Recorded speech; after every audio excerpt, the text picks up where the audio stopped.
Good morning and welcome to our devotional time. I trust your Sunday went well and many of you celebrated Father's Day. And again, happy Father's Day to our men who have invested so much in young ones in our community and your children, of course.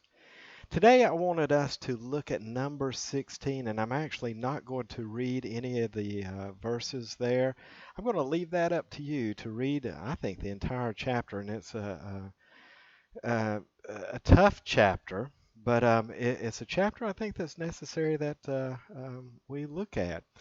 If you're familiar with Genesis, the story of the creation of the world, there comes a point in time where a serpent, comes into the Garden of Eden to destroy all that God has begun. And what we have here in number 16 is another version of the snake coming into the garden, so to speak. Again, God has called Israel out of Egypt. He has created them to be his people. He has established a system of worship, of encountering God, and this system is particular. This is how you have a relationship with me. This is how we grow. This is how you become a child of God. And there's protocols that he set up through Moses and Aaron that he's used as you read the Old Testament stories.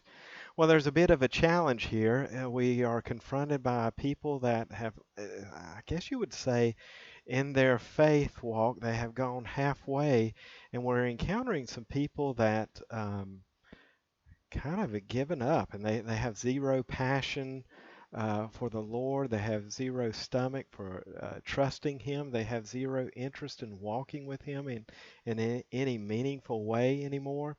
And God knows this. And so up pops Korah, um, and he is a Levite. He is part of the religious system that God has set up, saying, "This is what I want you to do. This is how I want you to relate to me. This is what it means to be holy." And he was to participate in that and be a part of the temple worship to help Israel come to know God in a deeper level. I guess you would say, as a serpent, he decided he wanted more. He didn't like his position. He wanted to be in a higher position. And so he wanted to usurp Moses' place. He said, "Why should we listen to Moses?" And he begins to grumble and stir up controversy within I'm going to say, the church. And as you read the chapter here, you'll see. Moses go through a lot of emotions, from falling on his face, he and Aaron, to pray for mercy for the church, to being angry at what Korah has done, and then coming to this place of confrontation that this needs to be dealt with. This needs to be cut out. You cannot go this way. You cannot listen to these ugly voices that are going to pull the people of God away from God Himself, and they'll no longer be a people of God. And so Moses knew that he had to do something about it, and it had to be dealt with right away. And his dealing with it was prayer, and then saying, "All right," then listening to God, and God said, "All right, set them apart," because as you read, Moses says, "Don't destroy the whole church because of these people here." And God, in His mercy, relents, I think, through intercessory prayer. So there's a picture of we do make a difference. We can intercede for, like, our nation that's going through such turmoil now. God, have mercy. And Moses intercedes for the people, and God relents. Says, "All right, just set them apart." And Moses has the big day where he says, "Come away from them."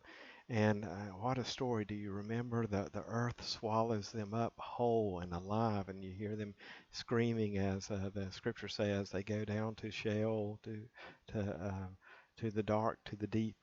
And yeah, what a incredible story. One, to remind us that that God does have a protocol. God does have there's a certain way to get to Him. And of course, as we read in the New Testament, that way is through Jesus Christ. And there is no other way. You can change your mind and say, I want to do it this way. I feel like doing this all you want, but that won't work. It won't get you to the Lord. And so Korach became a representation, once again, of that serpent speak of. Of saying, no, I want my way, not God's way. And again, it comes out as showing no passion for God and just no trust in God. And that has to be eliminated quickly. And I think that, yeah, yeah, for us individually, maybe that's what we should ask God. Is there something in my life? Are there some voices in my life? Or as I watch the news, is there this voice tempting me to not trust you, to pull away, to stop moving forward in my faith and marching towards your kingdom and towards you and growing in my love of you and my neighbors?